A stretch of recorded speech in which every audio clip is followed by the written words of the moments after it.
Hello YouTube, my name's Sean Connors and welcome back to the Outsiders channel, and this is carrying on the Pathfinder video series. This is video series 1.5. Very apt to actually use point numbers when you're talking about a 30 or a product like Pathfinder. So what we'll do is we'll have our main video like we've done. We did video 1, number 1, all about the stats and the method of rolling up. And this video will be a recap of that a little bit and add another layer on top. Plus it will move the series on a little bit before next week when we do the second video. So we'll try to do that generally, that we'll have a recap and answer a few points that have been raised. Thank you very much for the responses so far. It's been beautifully heartwarming, to be honest, that we've had such support for this. And I think it's great because it means it's well worth sharing the information and finding best practice, finding things that people are actually, other DMs and fellow players actually enjoy, which is kind of good. So we talked about, in the first video, the percentile system on top of all the stats. Now if you haven't seen that and you're just picking up this video, I just suggest humbly that go back and watch video 1 and then this will make more sense. And I'm picking back up here based on a couple of questions. Now the other thing that's beautiful about adopting this percentile system, which we didn't discuss in video 1, deliberately so, is the fact that now you have a new layer that didn't exist before. So it's a bonus layer that you're giving your players effectively. And it means that there are a couple of things you can do with that bonus layer. The first thing is that it's absolutely fantastic for giving out a reward, you know. So if players achieve something driven by their character, something that's been a goal of the character since the beginning of the game, it's a great way of giving an extra reward out. You know, I'm going to give you an extra, at this level now you're about to level, instead of 50 points, I'm going to give you 75 this level. And you can use up to 50 points on any one stat. It's a great way of rewarding people.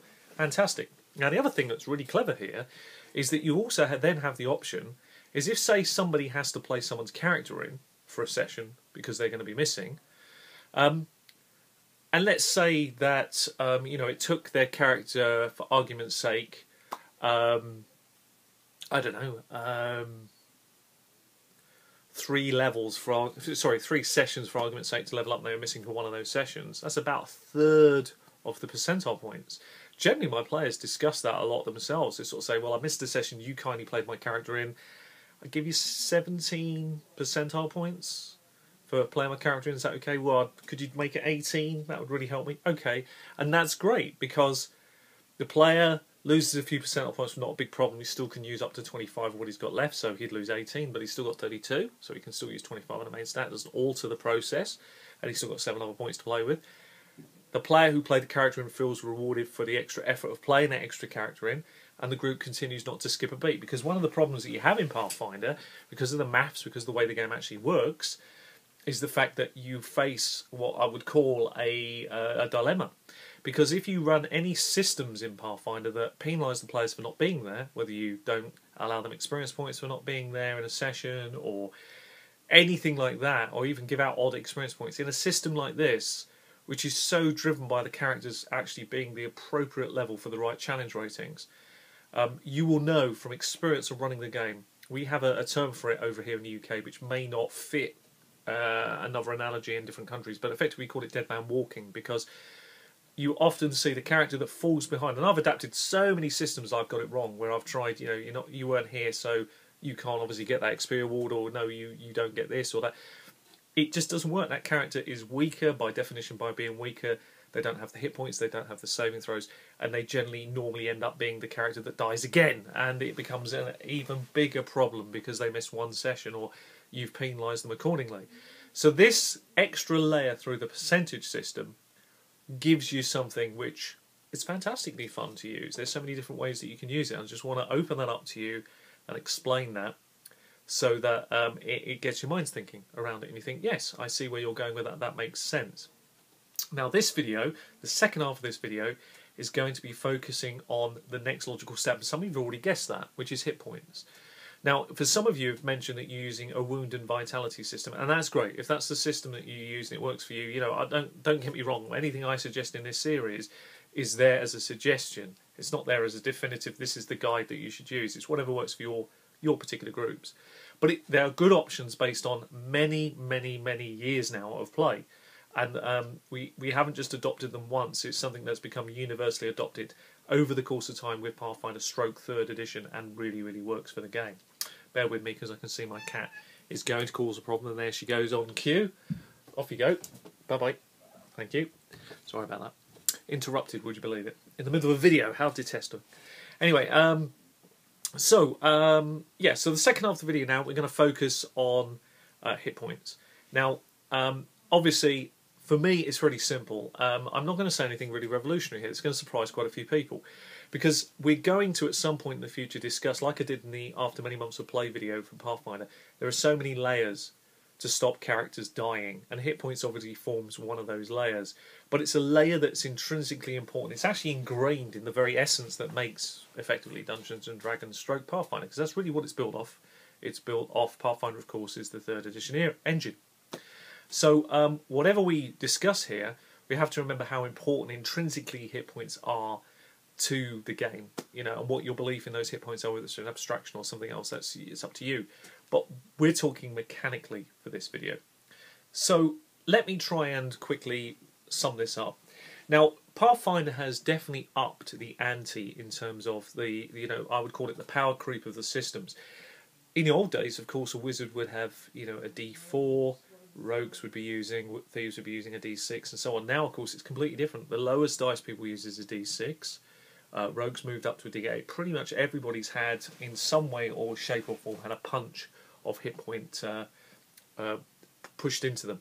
And even the layer that allows you, so you've got more hit points generally for lower hit point classes, but you've also got a layer now where you have a choice. You can take a skill point or a hit point every level as well. Now, I'll be honest, and I've said this before in my other videos, and it surprised a few people, you're talking about characters' lives, okay? Now, you could say skill points could save lives, and maybe they could, but the reality is hit points are very personal, and 19 times out of 20, most players that I've encountered here in the UK, it could be different elsewhere, will take the hit point over the skill point, irrespective of people's, how un-role-playing is that? It's just a reality. That tells you something.